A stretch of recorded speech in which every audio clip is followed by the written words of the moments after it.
ఇక అభివృద్ధి సంక్షేమ పథకాలు ప్రతి ఇంటికి చేరవేయడమే లక్ష్యంగా కూటమి సర్కార్ తీసుకొచ్చినటువంటి ఇంటింటికి తెలుగుదేశం కార్యక్రమాన్ని అనంతపురం జిల్లాలో ఎమ్మెల్యే అమిలినేని సురేంద్ర బాబు ప్రారంభించారు. కళ్యాణదుర్గం పరిధిలోని దొండగొట్ట గ్రామంలో కార్యక్రమానికి శ్రీకారం చుట్టారు. ఈ సందర్భంగా కళ్యాణదుర్గంలో రాష్ట్రంలోనే 2వ అతిపెద్ద ఇండస్ట్రియల్ కారిడార్ ఏర్పాటు చేస్తున్నట్టుగా ఎమ్మెల్యే ప్రకటించారు. ఇక వైసీపీ నాయకులు చేస్తున్నటువంటి అసత్య ప్రచారాలను నమ్మవద్దంటూ కూడా ప్రజలకు ఈ సందర్భంగా సూచించారు.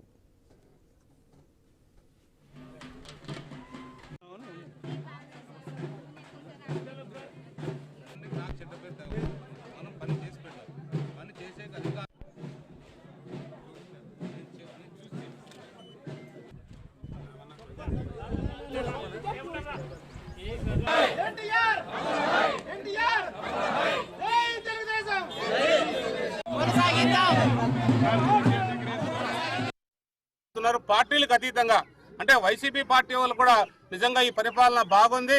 ఎందుకంటే గడిచిన ఏదైతే 5 ఏళ్ళు ఉన్నాయో 19 నుంచి 24 వరకు కూడా వాళ్ళు ఎప్పుడు కూడా ఏదో ఇంట్లో కూర్చొని బటన్ తొక్కడం కార్యక్రమం తప్పితే ఏ రోజు ప్రజల్లోకి వచ్చి ప్రజా సంక్షేమ కార్యక్రమం తోటి అభివృద్ధి కార్యక్రమాలు కూడా జరుగుతున్నాయి. దానికి ఒకటే నిదర్శనం మన ప్రాంతంలో ఏదైతే మన శ్రీశైలం డ్యామ్ నుంచి నీళ్లు అందరినివా కాలం వెడల్పు కార్యక్రమమే తీసుకోవచ్చు.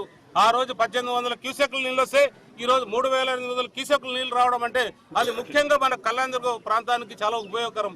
అలాగే బీటీపీ ప్రాజెక్టు కూడా త్వరగా పూర్తి చేయాలని మా ముఖ్యమంత్రి గారిని విజ్ఞప్తి చేస్తే ఆయన సానుకూలంగా స్పందించి ఏదైతే రైతులకు ఇవ్వాల్సిన డబ్బులు ఇవ్వాల్సిందో త్వరలో ఈ నెల అంటే ఆగస్టు నెలాఖరు లోపల ఖచ్చితంగా వేస్తాం.